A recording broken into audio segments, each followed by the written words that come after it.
Show में आपको दिखाएंगे ज़ेलेंस्की का एक सीक्रेट दौरा जो जुलाई में बहुत बड़ा गेम चेंजर बन सकता है। ज़ेलेंस्की उस जगह पहुंचकर पुतिन को बहुत बड़ा चैलेंज दे रहे हैं जिसके बारे में सुनकर ही पुतिन का खून खौल जाता है। अगले 24 घंटों में पुतिन क्या करने वाले हैं, इस रिपोर्ट को देखकर आप युद्ध में नए खतरे को समझ पाएंगे।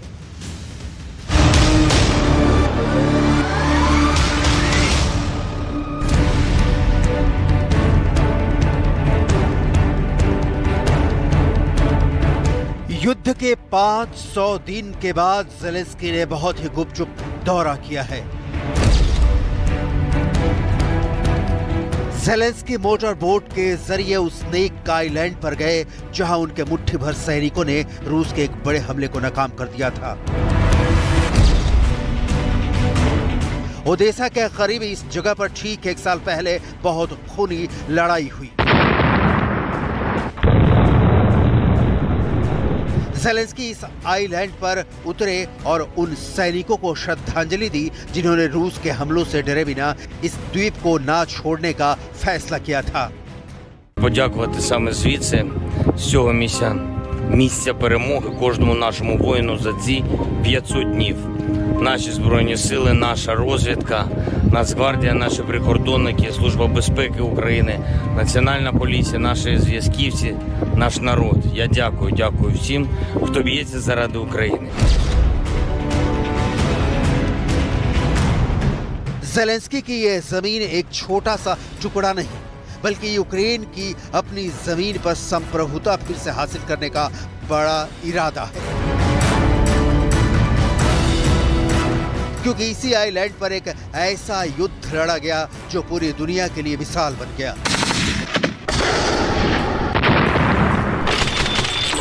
तब स्नेक आइलैंड पर यूक्रेन के 13 नौसैनिक तैनात थे।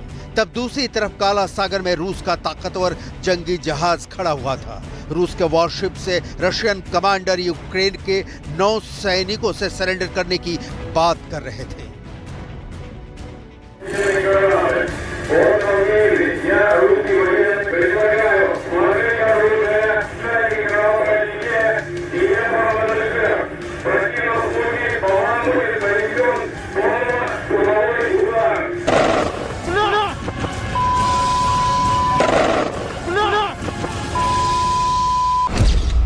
इस भीषण लड़ाई में यूक्रेन के 13 बॉर्डर गार्ड सैनिक मारे गए।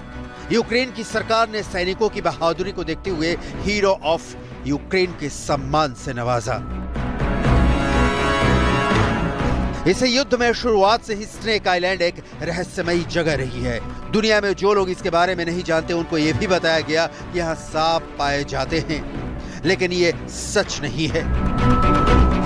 यूक्रेन का स्नेक आइलैंड फुटबॉल के 20 मैदानों जितना बड़ा द्वीप है और यहाँ हमेशा फौज की तैनाती रही है। अभी यहाँ आम लोगों की कोई आबादी नहीं है। यहाँ से यूक्रेन का करीबी तट 35 किलोमीटर दूर है। यहाँ से काला सागर के उस रास्ते को कंट्रोल किया जा सकता है जहाँ से यूक्रेन के ओडेसा पोर्ट तक रास्ता जाता है।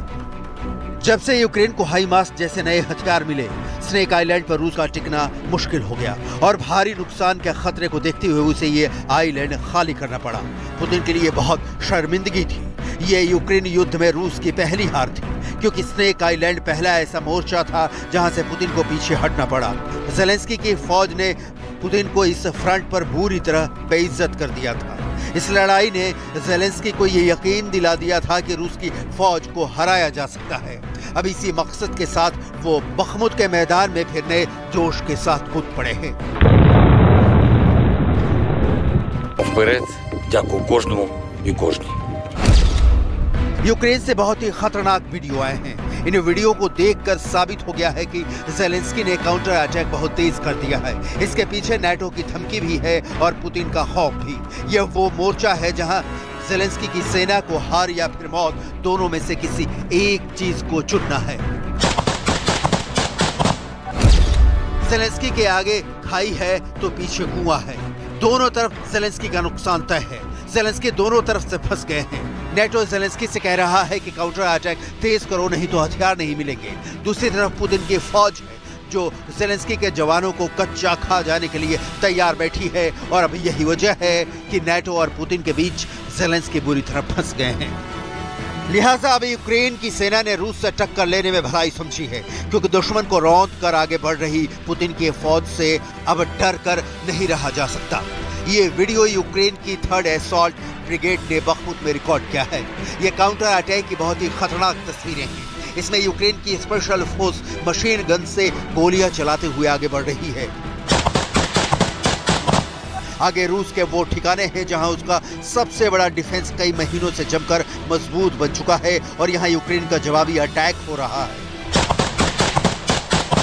कहीं बैठकर तो कहीं जमीन पर लेटकर फायरिंग की जा रही है। यूक्रेन के टारगेट पर रूस के वो ट्रेंच या कहीं के ठिकाने हैं जहां यूक्रेन की सेना को रोकने की बहुत मजबूत किलेबंदी की गई थी, लेकिन अब यहां यूक्रेन की फोर्स बहुत तेजी से हमला करती हुई नजर आ रही है।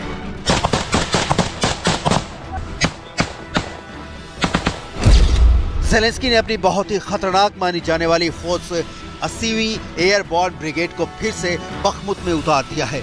ये यूक्रेन की सबसे पुरानी और सबसे घातक मानी जाने वाली फोर्स है, जिसमें यूक्रेन के सबसे खतरनाक कमांडो शामिल किए जाते हैं। इनका काम होता है दुश्मन को मारकर आगे बढ़ना।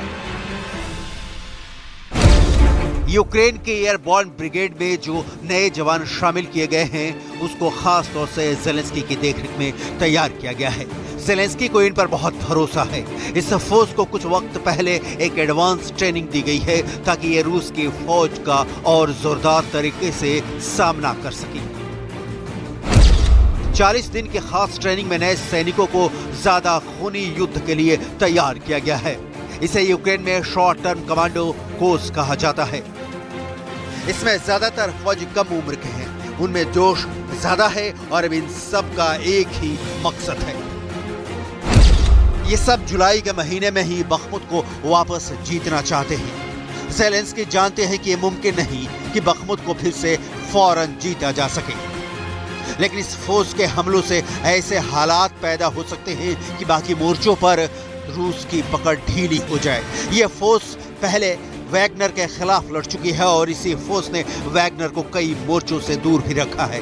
लेकिन क्या अब ये रूस की फौज को बड़ी टक्कर दे सकती है? ये बड़ा सवाल है, क्योंकि पुतिन ने पूरे डॉनबास में अपनी पकड़ मजबूत बनाई हुई है।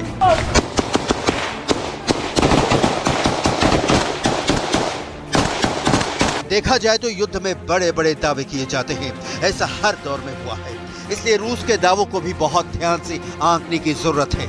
लेकिन जो तस्वीरें यूक्रेन से मिल रही हैं, उससे पुतिन के दावों को पुख्ता माना जा सकता है, क्योंकि पुतिन अब ज़ेलेंस्की के टैंक्स को भी जहां देख रहे हैं वहां उनका खात्मा कर रहे हैं। उन्होंने लेपर्ड टैंक को भी मार गिराया है। ये बात खास है क्योंकि लेपर्ड टैंक का मारा जाना आम बात नहीं कही जाएगी। पुतिन का आत्मविश्वास बढ़ गया है और अब वो कीव पर दोबारा हमले की बात करने लगे हैं। पुतिन ने कीव पर फिर से बड़े अटैक की एक तरह से चेतावनी जारी कर दी है। इस वक्त रूस और यूक्रेन के बीच 1100 किलोमीटर लंबा मोर्चा खिंचा हुआ है और ये खार्किव से लेकर खेरसोन तक का इलाका है, जहां बीच में बखमुत से लेकर दक्षिण में निप्रो नदी के आसपास दोनों तरफ यूक्रेन और रूस की फौज एक दूसरे की जान लेने की कोशिश कर रही हैं। ज़ेलेंस्की अपने नुकसान को समझते हैं, लेकिन काउंटर अटैक को लेकर अब वो पीछे हटने को राजी नहीं है। ज़ेलेंस्की बार बार कह रहे हैं कि रूस के एक भी सैनिक को वो अपनी जमीन पर बर्दाश्त नहीं करेंगे, उन्हें उठाकर यूक्रेन से बाहर फेंक देंगे। लेकिन ऐसी बातें सुनने में आसान लगती हैं। जमीन पर क्या हो रहा है, ये बात समझने के लिए आपको रूस के रक्षा मंत्री सर्गेई शोइगु का दौरा दिखाते हैं। रूस के रक्षा मंत्री और पुतिन के बहुत खास माने जाने वाले सर्गेई शोइगु बहुत एक्टिव हो गए हैं। उन्होंने रूस के एक फौजी ठिकाने पर युद्ध की तैयारियों का जायजा लिया है। वो शूटिंग रेंज भी गए और उन्होंने टैंकों की तैयारी भी देखी है। वैगनर की बगावत फेल होने के बाद सर्गेई शोइगु का पूरा ध्यान अब उन इलाकों पर है जहां से प्रिगोजिन के लड़ाके हटाकर रूस की फौज तैनात की गई है। पुतिन को रोकने के लिए ज़ेलेंस्की की सेना तोपखाने का जबरदस्त इस्तेमाल कर रही है और इसमें बड़ा नाम है यूक्रेन में ही तैयार की गई इस तोप का। यह है 2S22 बोहडाना होवित्जर। ये 155 मिलीमीटर का गोला दागती है। इस तोप की रेंज 43 किलोमीटर तक है, यानी 43 किलोमीटर के दायरे में रूस की फौज इस तोप का शिकार बन सकती है। बोहडाना तोप 1 मिनट में 8 गोले तक दाग सकती है। ये एक अच्छा फायरिंग रेट है, खास तौर से इसलिए क्योंकि गोले दागने के बाद इसकी लोकेशन फौरन बदली जा सकती है, ताकि रूस से जवाबी कार्रवाई होने से पहले ही अपना ठिकाना बदल ले और फिर नई लोकेशन से हमला शुरू किया जा सके। Ворог стягує сили на напрямки, він хоче все-таки закріпитися, але ми йому цьому не дамо, тому що будемо працювати, хлопці напередку, їх так же само, вони чекають артилерію, і ми будемо працювати, скільки нам треба буде, аби давали снаряди західні партнери, тому що це 155-й, а в Україні, як я знаю, що їх не виготовляють. Тільки від них залежить, як часто. ये ज़ेलेंस्की को जोश में भर देने वाली तस्वीरें हैं, इसमें कोई शक नहीं। लेकिन यूक्रेन के हौसले जब पस्त होते दिखते हैं तो अमेरिका से मदद मिल ही जाती है। यूक्रेन को तोप के गोलों की जरूरत है और अब उसने नेटो के आगे 1 लाख गोलों की डिमांड रखी है। ये आसान नहीं है, लेकिन ज़ेलेंस्की के पास कोई और भी रास्ता नहीं है। हालांकि अब क्लस्टर बम वाली मदद से यूक्रेन की फौज पर दबाव कुछ हद तक कम हो सकता है, ऐसा यूक्रेन के सैनिक भी मानने लगे हैं। Сьогодні читав, що Байден уже ж вроді підтвердив, що буде давати. Це буде вже круто. Нам прийдеться менше використовувати снарядів, якщо буде касетний боєприпас, він більше поражає території, ніж осколковим чи там фугасним снарядом, обичним снарядом.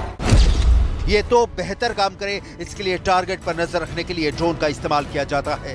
नई सदी में तोप का ऐसा इस्तेमाल पहले कभी नहीं हुआ था, ना अफगानिस्तान में, ना सीरिया में, ना इराक में, ना लीबिया और अजरबैजान में, ना आर्मेनिया के युद्ध में ज़ेलेंस्की को नेटो का साथ मिल रहा है। और अब स्नेक आइलैंड का दौरा करने के साथ उन्होंने बखमुत में फाइट बैक का इरादा और मजबूत कर लिया है।